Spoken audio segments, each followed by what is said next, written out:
sports, and I always get asked the question of, tell me how you got here, what's your background? And people are always looking for that story that you're mentioning before of, I went to college here, I did this, I had this internship. And for me, it was the complete opposite. Every day when people ask me, I'm looking back at my past experience and I'm learning that it's not about really what I did per se, but it was more of, in terms of internships or things like that, but it was more of the skills that I was able to bring to the positions and the clubs and things that I was involved in. So most of the positions that I had in undergrad, whether it was student senate, class council, things like that, I had those positions because my peers around me were saying, hey, you're great at this. Hey, social media definitely seems to be your jam. Can you, post on Twitter for us? Or we have to make this flyer. Can you design it? And I was saying yes, yes, yes, but not because, I wanted to really be involved. I just knew that I was capable of doing it. And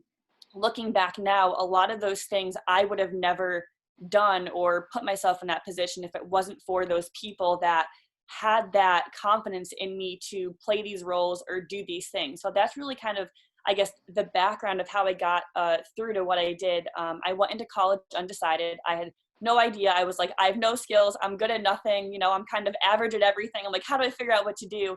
So I just got really involved. And then from there, my career counselor told me, you're doing all these things. This falls under communication, under PR.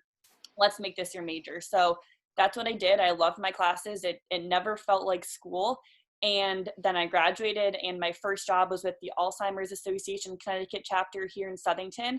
And I got that job because a friend of my mom's on Facebook DM'd her on Facebook and said, hey, I've been following all this stuff that Danielle's been doing through college. I have this position. I think it'd be perfect for her. And, does she have a job? And my mom was like, no, she doesn't. Like, please help her. So I went in, I had that job, and from there doing social there. And then we had an awareness night at the Hartford Yard Goats that I ended up overseeing, and it went great. And then I followed up with Mike Abramson, who is the GM there currently and was at the time. And he reached out to me later that year, a few months later, and said, hey, I've been following all the stuff that you've been doing on your personal social and your business social, and this position just opened up, and I can't think of a better candidate. So he was like, how do I get you and convince you to quit your job, come work in sports, have the crazy hours when you're used to 9 to 5 in your normal life? He's like, what can I do to make you, jump ship? And from there, I realized that I had to take it because he knew who I was 100% as me being me. So now I get to go into work. I'm walking in Danielle. I'm walking out Danielle. I'm not trying hard. I'm not overdoing things. I'm asking those awkward questions. I didn't know much about baseball. I was asking all about the lineups. I'm like, what position is number 2? What's number 4? So it was like learning a whole new language, but I knew that I was going in comfortable with who I was. And that's kind of my story of just me being me, and people that believed in me, that saw that I could help them and they could help me. That's what's gotten me to where I am now. And it's what I love so much about the story, and I think people will find helpful, is that idea of being undecided is okay.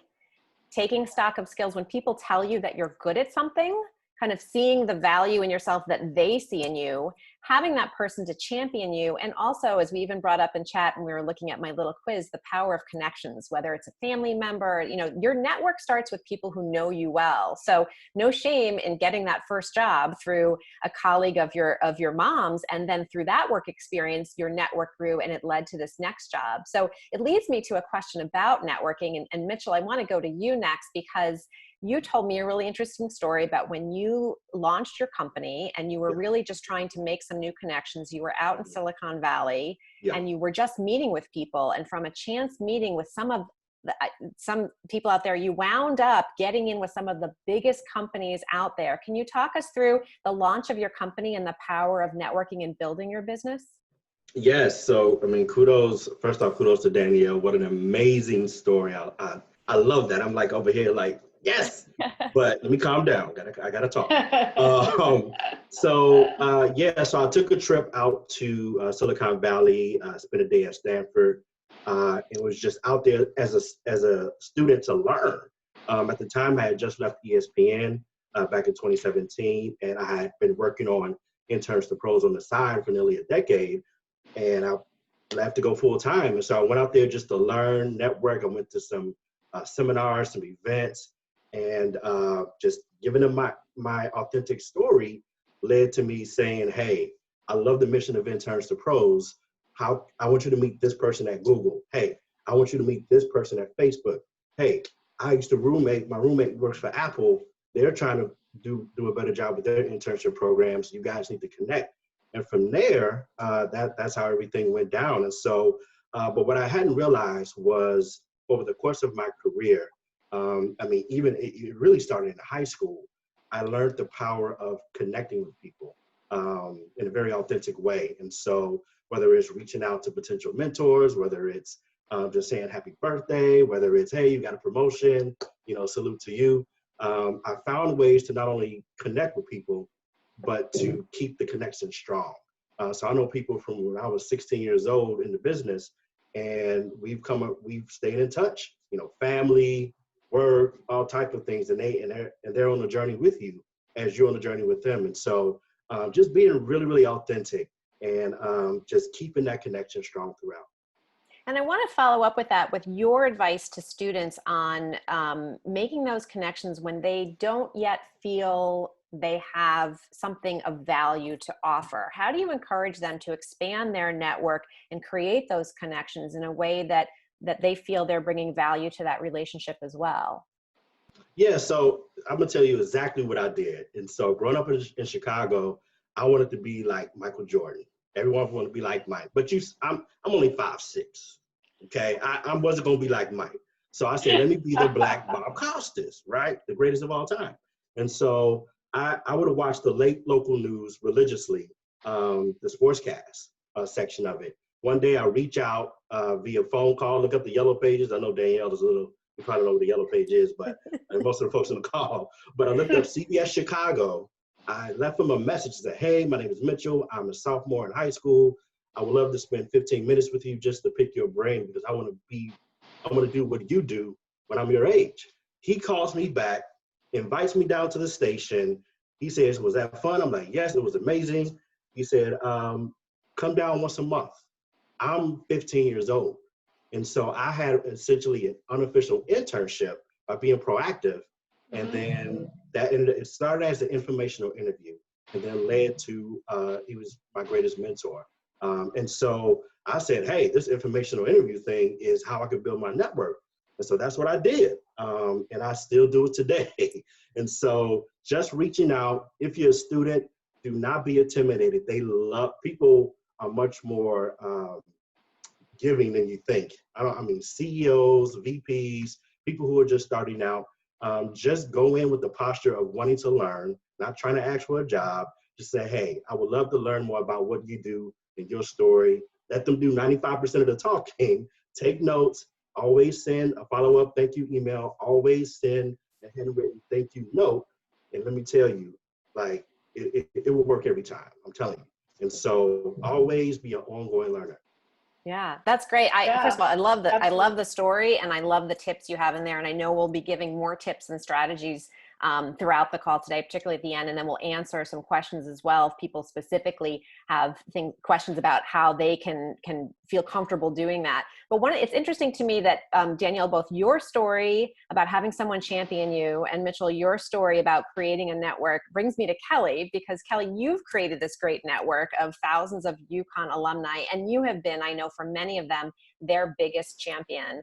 I'm curious, in the work that you do and in your career development work with students, what are some of the bigger mistakes you see them making, or what are some of the opportunities that you help convince them of? Can you talk me through what you see? Sure, and that's obviously a very long-winded answer for that, but I think that looking at mistakes, I think I look at it more as terms of opportunities for students to raise the bar in their own activity.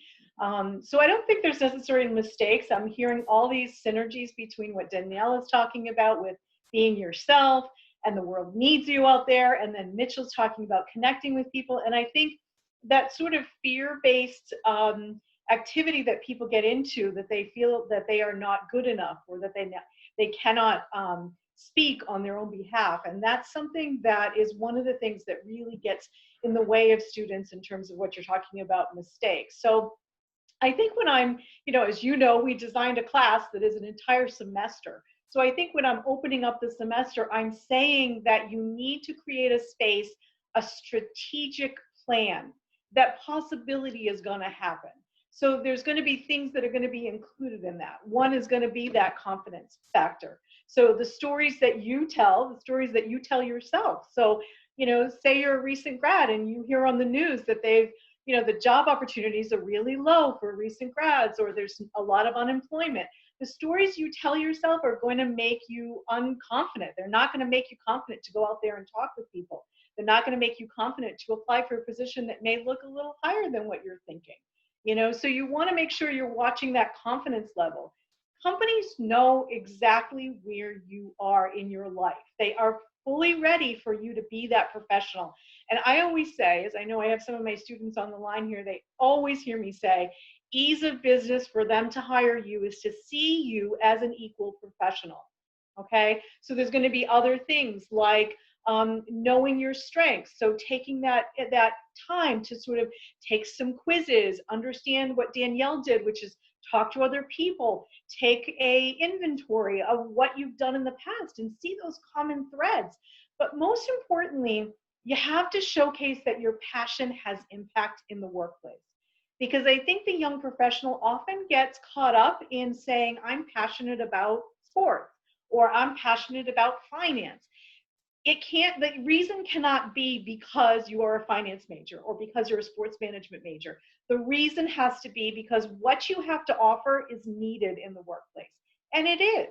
So when you start to connect the dots for the employer through your resume, through your cover letter, through all the stories you tell, through your own social media, when you do all of those things and you're telling a strategic approach, you're taking that approach, it is well monitored and well delivered. And that's really where sort of that gas pedal, gets going, and you certainly hit the gas and you're going to start making some headway in terms of not just throwing spaghetti against the wall and hoping it sticks. I have so many students that will tell me, I didn't do the research, or I didn't strategically engage by having those conversations that Mitchell's talking about and doing the research on the company or the industry prior to the conversation. So, there's a lot of things that I can talk about in terms of that and the details of that, but I think it's really thinking about this process itself strategically as a plan. It's a job. Finding a job is a job. So having the organized spreadsheets to follow up, to making sure that you understand as a mini expert of your, probably intended industry, and then knowing yourself. So all of those things combined can feel very disjointed if you are not strategic about it. And that's why people like us, I know Valerie's an awesome coach to our students, is that we hope to hone that in for folks to sort of get them on the path to success. That's first of all, thank you so much great information in there. And I want to break it down a little bit. Obviously, know your skill, know your experience, present yourself as a package, do your research on the company, and that finding a job is a job in and of itself. So in using techniques like that, like researching the company or conducting informational interviews, as Mitchell said, and growing your network. And I also want to get to how you kind of brand yourself online, which I know is Danielle's expertise as well. Let me share with you a common dilemma that I hear from young jobs, actually really job seekers of any age. I've applied to 100 jobs online and I've heard nothing back. What's your reaction? We can go right, Kelly, we'll start with you and we'll go down the line. Immediately I would say you're not acting like a professional. This is an equal exchange here. So I could write a book, it would be called I've Never Heard Back, because I've heard that about 7,000 times, right? Because I think that we are certainly, and again, I don't want to date myself, but we are in the age where students are hoping to get that text that return that says, I just sent your resume in and I just read your resume and you're awesome. They want to hear that feedback constantly. And when they don't, they see it as a rejection. So I would really tell them to, first of all, think of yourself as a professional, okay? And reach out to them. Now, if you have and you still have not heard back, then you have to continue on with pushing your best self forward without that response, without that feedback, because your time is not the same as the time of a company's time in recruitment. If I showed you a flow chart of how they're about to, hire someone, it could be up to a month. So, the process is not always on the same time level that you immediately want a job and you immediately want to hear back. So I think you have to balance that emotion and also realize that that is just no for today if you do get that rejection. It does not define your quality. So all of those things around attitude and feeling like this is a transaction between two people, two professionals, or the company and the individual, that's the part that you want to keep in mind, because that's going to keep your sort of mental status intact and not feel like, nobody's talking to me. And I'm sure that Mitchell and Danielle would say the truth is that HR functions are pretty small nowadays. So they really don't have the person that can send back. I mean, when I was applying for jobs as a recent grad, they actually used to send a letter like, thank you for your application. That just is not going to happen anymore. And when you realize that, then you're not feeling that it's as personal as you think it is. Yeah, no, it's a really good point. But what about the idea of just even all those online applications sort of falling into the black hole of applications? Applicant tracking systems. Yeah, yeah. Yeah. And so Mitchell, what are your thoughts on that too? I know you work with a lot of getting interns placed in different roles. What are you hearing from people who are looking for those opportunities and feeling like, well, I applied online and I didn't hear back? What do you tell them?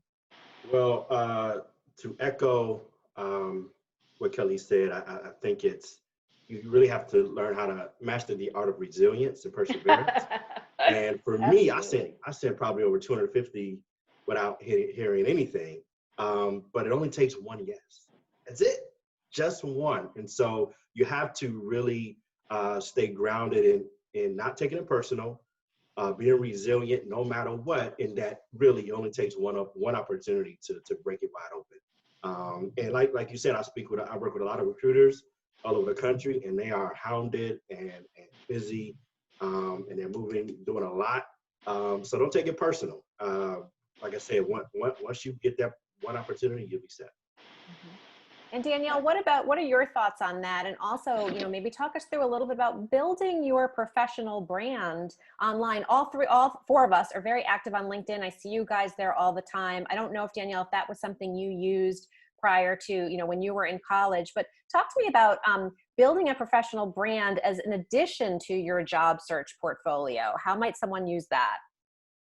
So for me, coming out of college and entering the workforce, I only thought LinkedIn was your online resume, put everything that you've done, don't engage, don't add people that you don't know, don't talk to strangers, that whole type vibe. And when I got the job at the Hartford Argos, I was like, this is important for LinkedIn. So I made a post, just got hired, I'm starting in January, here's my title, can't wait to join. And within 3 days, my post reached over 300,000 people. And I had all these comments and all these likes and all these connections. And I was like, what am I getting myself into? Why did I say yes to Hartford Argos? So I was very taken back because all these strangers and people were happy for me. Welcome to Hartford. Can't wait to meet you. Can't wait to work with you. All of these things. And I was like, oh my gosh, I've been missing out on LinkedIn and doing all these things that could have helped me probably prior, but now that I know, I want to use it to the maximum potential. So I'm constantly posting, and I think it's helpful for me with my young age that I still have. For so many people that are in high school or college, they're reaching out to me and they're asking me to take a look at their LinkedIn, or here's my resume, can you give me some tips? And I want to be that person that they're coming to, because I love to give the hard truth. How come this bullet is different? How come this font is different? Why is this 3 pages and not 1? How come this isn't there, or why is this there? So I like when people come to me and ask those questions, because I feel like I can give that tough feedback. And since we are similar in age, it's not as scary as someone that may be a VP or a CEO saying, nope, can't get the job, it's not for me. So I really try to use that to my advantage, and I love when people call me and ask for advice. Thank you so much. And I'll be sharing your information at the end of the, everyone's information. I'm sure that some of the attendees today will want to follow up with you directly. Kelly, did you have something to add there?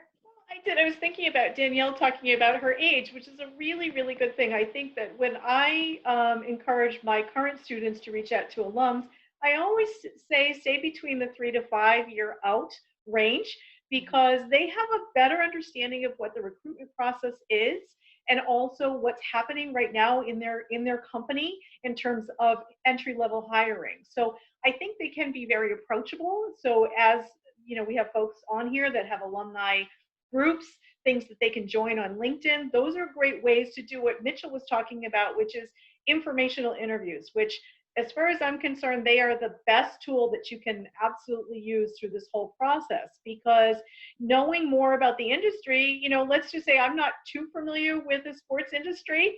I probably would have to get instruction on the baseball rules as well, Danielle. So let's say I called you up and said, what is the recruiting structure of this industry? Asking someone who's in the industry and getting that information is going to change what you put in your resume. It's going to change what you write in your cover letter. It's going to change your whole approach to the applicant tracking system. So all of these things are going to help you. And that's what becomes you're the mini expert in your field by, one, reading about it, and also talking to people through informational interviews. And that takes bravery, that's for sure. Yeah, and I also think as people are coming out of college, they feel like if they're talking too much or if they're highlighting a lot about what they've done, it comes off as bragging. Yeah, and that's why I love LinkedIn, because for me, nothing is considered bragging. It's like, here's what I'm doing, here's what I brought to people, let me know how I can help. So in terms of social, my thought and my vibe is post whatever you can about what you're doing, and someone's going to find you and you're going to find your match. And then you're no longer searching for a job. Someone is somehow searching for you.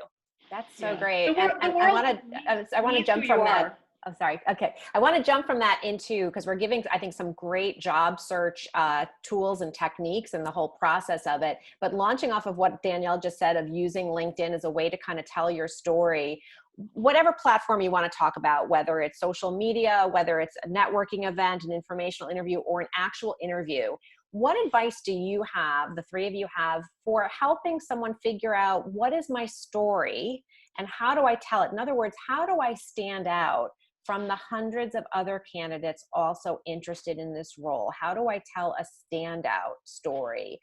What kind of advice would you guys give to someone with that question? Go ahead, Kelly. Well, I know, go ahead, Mitchell. I know for LinkedIn, just let me tell you, it is by far the most important platform that you can be on right now. I know 25 students who got jobs out of school before they graduated because they leveraged LinkedIn. There are over 690 million professionals on LinkedIn. 300 million of them are active. And so that's the type of skill it has. And so if you're a student and you're like, I'm just a student, what am I gonna post? I got no job. Let me tell you, I have some stuff for you. So number one, you wanna show what you're doing in school. What projects are you working on? What clubs are you a part of? You wanna use it as a study tool as well to learn about different companies and things of that nature. If you win awards, if you're getting learning certificates and things of that nature, you wanna illustrate your impact where you're at, which is at your college or university, but also that you're a proactive student and that you're an impact player wherever you're at. And then also just be personal, share lessons that you're learning, favorite quotes, things that are impacting you personally, because all of that tells your story without you directly telling it one-on-one. And let me tell you, I know people who got jobs at Microsoft, at Apple, at ESPN, because there are tons of recruiters on there looking for talent. And they're like, wow, she's interesting. She's an impact player. She's proactive. We need her. Right. So I would probably totally echo what Mitchell is saying. Don't be shy in terms of what you're showing about your college experience. The other thing I would add there would be to add that bridge to the intended industry. So I would showcase the podcasts you're listening to, things you're reading, maybe an article you've written. These are the things you want to showcase that you're actually showcasing to the new company ahead of you that you're already there, you're already hired, you're already a professional. My finance students will showcase maybe some courses they've taken on their own in financial modeling. They have indicated that because they have done great research in seeing how the people who are currently in that job, that entry-level analyst role, have those skills. So taking the skills you have, highlighting them, and then also showcasing how you are developing yourself, because that's the part where an employer wants to see, number one, are you manageable? Number two, are you ready to grow? Those are the showcases that organizations like NACE, which is NACE, employers and colleges that connect together, that talk about. There are key things that they are looking for in an employee. One is a couple that Mitchell mentioned already: flexibility, being resilient. Those things can be demonstrated on LinkedIn, which is really amazing because it surpasses your resume 100%. Danielle, thoughts from you? I think during interviews, a lot of people get stuck on reading off their resume or just listing off a bunch of positions that they have. And I know that when you're in college, it seems like all of those positions like really matter and that the entire world knows what they mean. But when you're reading it off to someone, like, we're nodding our head, but we have no idea what you're saying. So I think the more that you can go in depth in terms of what value you brought for that company or for that position, that's really more of what the person that's interviewing you is looking for, as opposed to you just saying a bunch of positions that you've held. Yeah, and I encourage everyone to have what I would call an impact story. So your story is essentially, as I mentioned at the top, it's the value that you bring to your future employer. And as Kelly mentioned, all of the work that all the research that goes into finding the job is important. You need to target and understand what your potential employer is looking for, and then share experiences that are in line with the role and with their needs and the kind of culture that they have. But your impact story, the story that I encourage everyone to have, you can call it a success story or a challenge story, is tell us about a way that you had impact in something that you did. So a role that you played, value that you brought to a job or an organization, or, show the impact that you have and make it related to the impact that the company is looking for. That to me is the signature story you want to have. And as Kelly well knows, as anyone who's been through a series of interviews, you will probably be asked at some point, tell me about a time that you were challenged with something or that you failed at something. That impact story can be one that can be brought up in those circumstances. I do want to talk about a current challenge that everyone's having right now, COVID-19. Not the best job market to be coming out to. I know we have a few new grads attending today, and also a number of internships canceled, things that can't be done virtually. What does the current landscape look like to you, and how can people accommodate for those challenges? Well, I can speak to if you're a current student right now who had an internship canceled. I know hundreds of students who got their internships canceled last minute, and 98% of them are virtual now. And so it's a whole new ball game in terms of how to facilitate and participate in an internship successfully. If you're someone who had their internship canceled or job canceled or whatnot, I would say this is an awesome time to be really proactive in upskilling and really figuring out ways to add to your toolbox per se. There are a lot of free virtual conferences out there on some really good platforms where you can connect directly with key leaders in industry. There are tons of LinkedIn learning stuff, edX, Coursera, really pad those skill sets. And then figure out, practice telling your story. And so you can just continue to add value to yourself so you can add value to their organization once things pick back up. I agree, Mitchell, 100%. And I think there's a couple of things you can do too about controlling what you can control, because this whole economic downturn or COVID or anything you want to call it is a story in itself. So just like Mitchell was saying, what is the story you're going to tell after this is over? What did you do to showcase, to learn, to grow, to utilize the time that was here? And many of those that you mentioned, Coursera, all of those are excellent resources. I think there's some ways in which you can do just a little bit more. So in general, an interviewee is about going to sort of land the job with about 5% more than the average job seeker. So if you do 5% more of research, 5% more of prep, 5% more, better cover letter, all of those things, it's just 5% more. And in an economic downturn, got to be 10% more. So if you raise the bar in your activity and get organized with that activity and not sort of be all over the place with your energies, that can, going back to my strategic approach, that can be saying, well, I can spend some time doing this, and this is going to make an impact on my job search. So there's a few industries that are doing really well. One is obviously online education. There's tons of jobs in online education right now. The construction industry, renewable energy industry. There's a ton of industries actually that are growing. So paying attention to job search trends is going to be one key factor in doing your own job search as you go through this process, because we have the reactive, which is see a job and apply. You have your proactive, which is go out and do informational interviews and then also go to the websites of companies within your field. And then that last part is actually learning the job search technique. One of the things we pride ourselves at the School of Business is that we are teaching students for the long run. So it's great that they get an internship and a full-time job, but we're hoping that this skill is going to be for the long run, for them to know that if they ever got laid off or if they're in a position to job search again on a new career, we can teach them how to do that. And what you do is utilize those informational interviews and the research that you're doing, because it's never, never lost. The time is never lost, never a waste. Danielle, anything to add?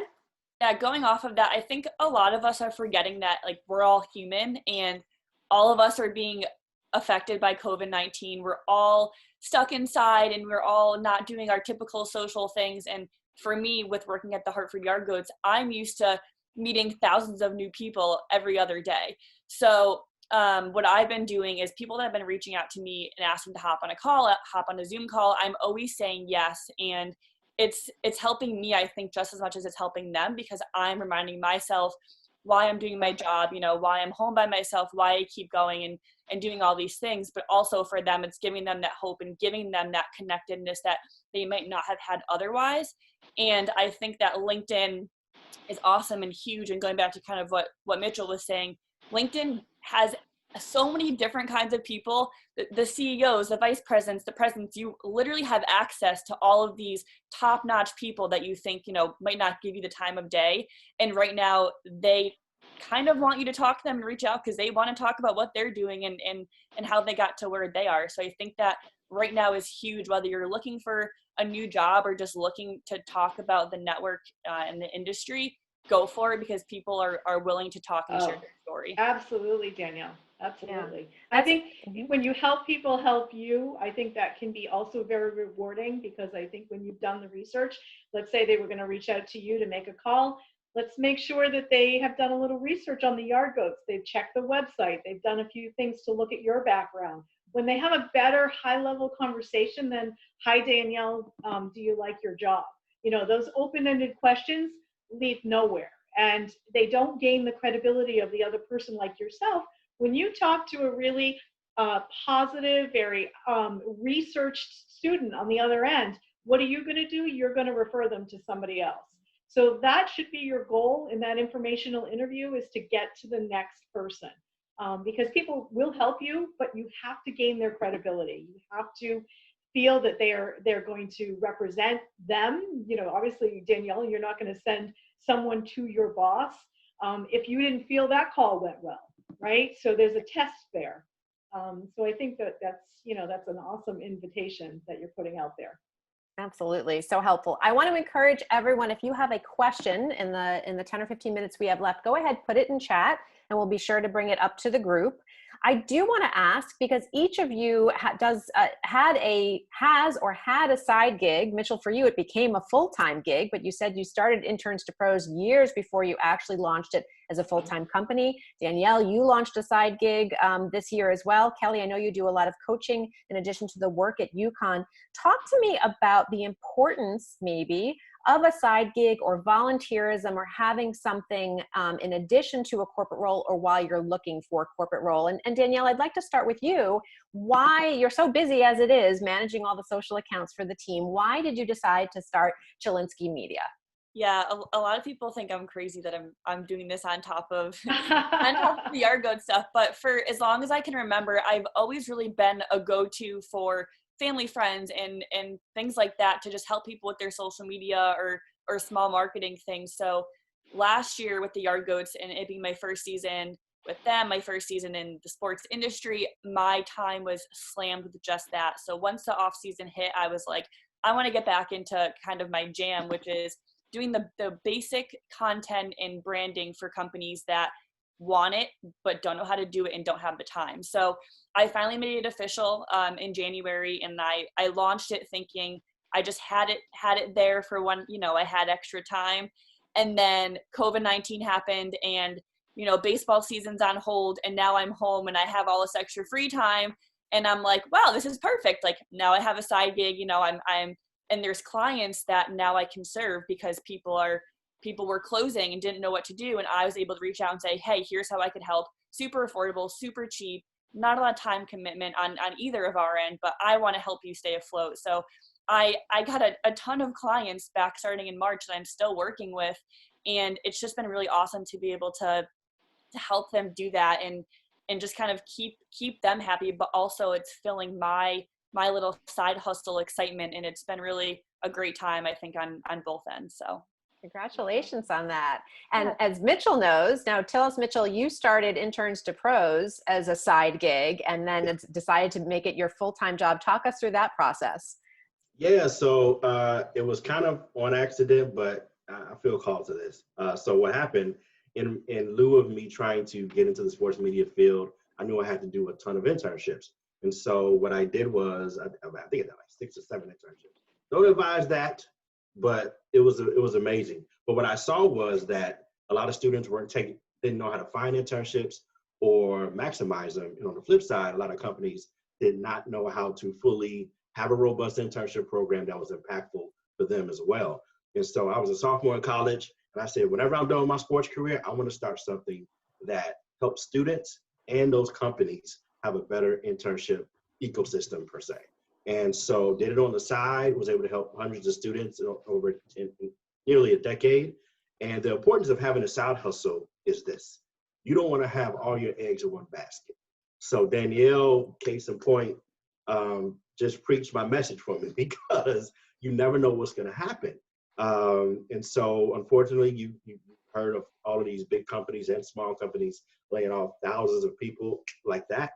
And you just want to always have something that is within your framework of what you can do, and it's an opportunity to build your network as well and to upscale. And you always want to continue to refine what you do and how you do it with excellence. And so, like I said, just always, be thinking of what can I do if I don't do this, and you never know what'll happen. Excellent. That's a good point. Kelly, anything to add?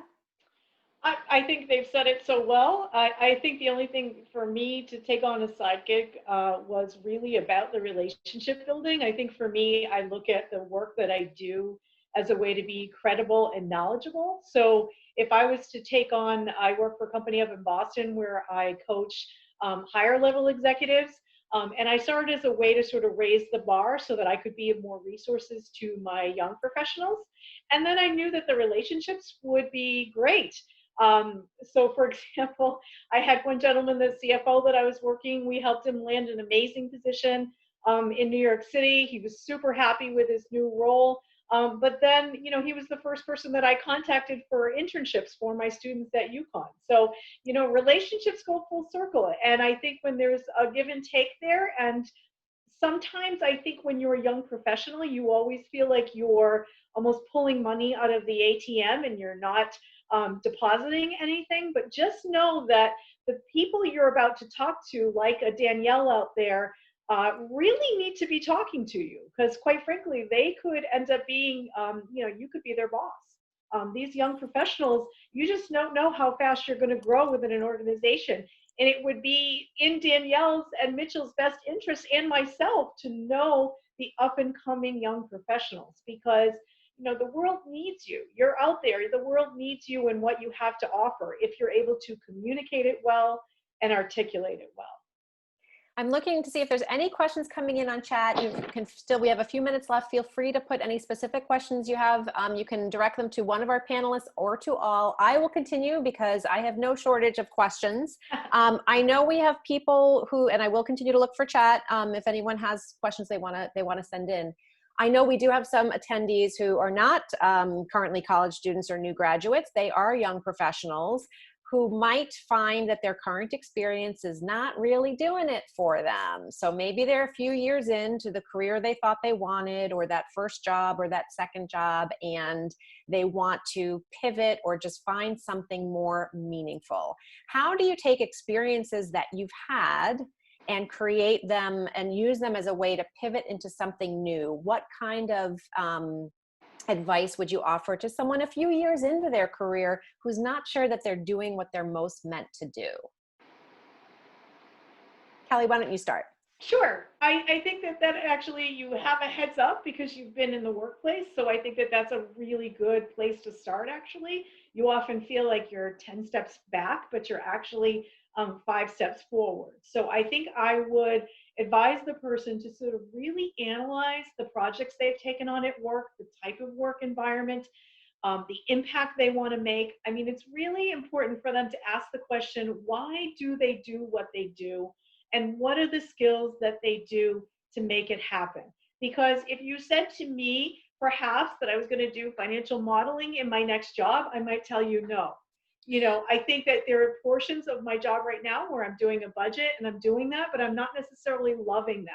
So I'm going to analyze what I'm doing now and what I do really well. Now, will you land your next gig perfectly with that? No, but you would be able to put it in a priority sense to know what's important to you and what's not important to you. And someone within their 20s would probably have a really good way to articulate that on an informational interview. So my first step would be to sort of identify those skills and the why. Then I would go out and seek, let's say it's a totally new industry like education or politics, who knows what it might be, and really do a good 10 to 15 informational interviews to gather that information once you've identified an industry. So those are the 2 activities that I would start with to sort of think about what's next. And then I would look at what perhaps is an opportunity for you to see what their recruitment schedule is like. Yeah, very, very helpful. I'm just bringing up here in the time we have left because I want to make sure I send everyone that we put up your contact information. I will be sending out to everyone who had registered for the webinar, and I know we had some late cancellations, people who couldn't attend. I will be sending out a follow-up, including how to contact our panelists today. If maybe we could each kind of get final thoughts from each of you.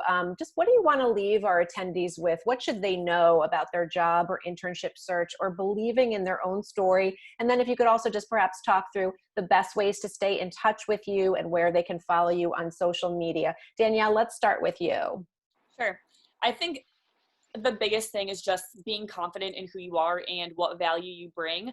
I think it's preached all the time of confidence is key and be confident, and people always talk about it, but I think a lot of people actually live that, and I think for me it just kind of came naturally, because back to how I said earlier, I felt like I was never good at anything. I was just like okay at everything, and then once one person told me you're great at this, and then it kind of kept building up. I was like, oh, like I'm actually kind of good at some stuff.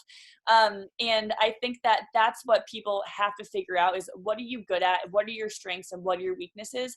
And that's only going to come from conversation. You have to ask those awkward questions. You have to ask for that feedback. You have to take it and let people throw the negative at you, but don't get down on yourself.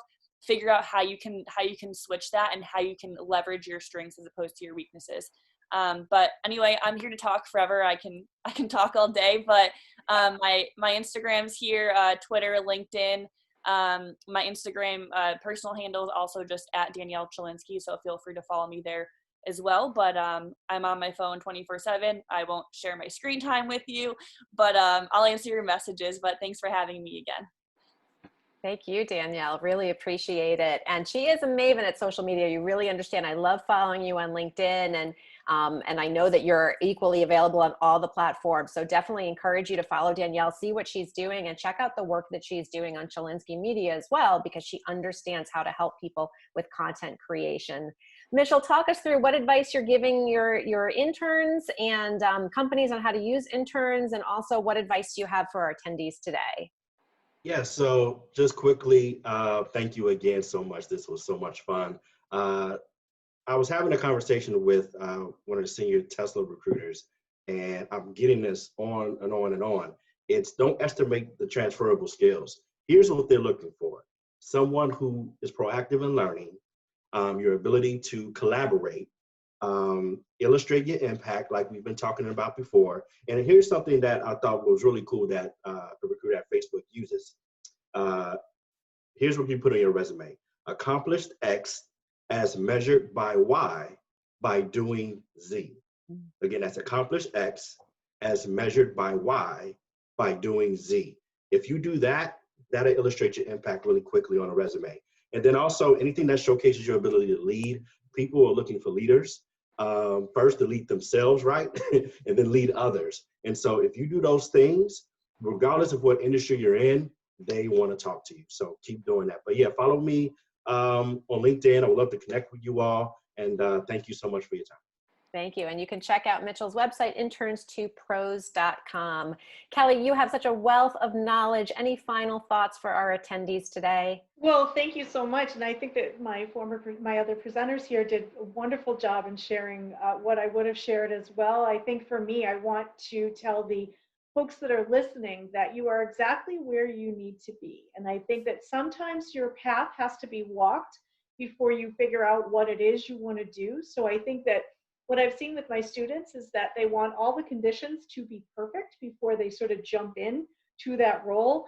And I would caution you on that, because being perfect is certainly overrated. And I think it's really important that you give yourself a chance to know that you're already ready for that entry-level job. You're already there. You're already talented. So make sure that you approach this differently by being strategic about it. Excellent advice. And I would say that goes for everyone at every level of career. So if you are a few years in on your career, or know someone who is experienced and is looking to pivot, or is feeling like they're not fully expressing their value, next Wednesday, I am running another webinar. I won't have these fine folks on the line, but we're going to workshop how to tell your story for career seekers, returners, and pivoters, people who've been in industry for a number of years and for whatever reason are perhaps either currently or underemployed or unhappily employed. We're going to workshop ways to tell your story if you are switching industries or asking for that promotion or trying to level up your career, because I would say that all of the tips here that we're giving to new grads and young professionals work equally well at all levels of career, from informational interviews to growing your network to that strategic job search and to building your profile on LinkedIn. So I have everyone's contact information here, and I encourage you to look me up as well. I'm on Twitter, Facebook, and Instagram, a little bit on Instagram. I probably could use Danielle's help with that. I'm at Commander-in-She. I'm pretty much on LinkedIn every day. And if you're not already a subscriber to my newsletter, you can go to commanderinShe.com and sign up. You'll get first information about all upcoming free webinars and paid programs. We're going to be launching our signature storytelling workshop, What's Your Story, as a 4-week online small group coaching class in July. I would love to see you there. Awesome and program. I know all of our panelists would love to hear from you as well. If you have specific questions for Kelly, Mitchell, or Danielle, they have generously given their time today, and I know they will generously give it if you follow up with them directly with a request to learn more about what they do. So thank you again, everyone, for joining. And I look forward to seeing you on future webinars. And thank you, big round of applause to our panelists. I really appreciate you guys being here and sharing your expertise. Thanks so much, Valerie. Thank you, everyone. I will leave the contact information up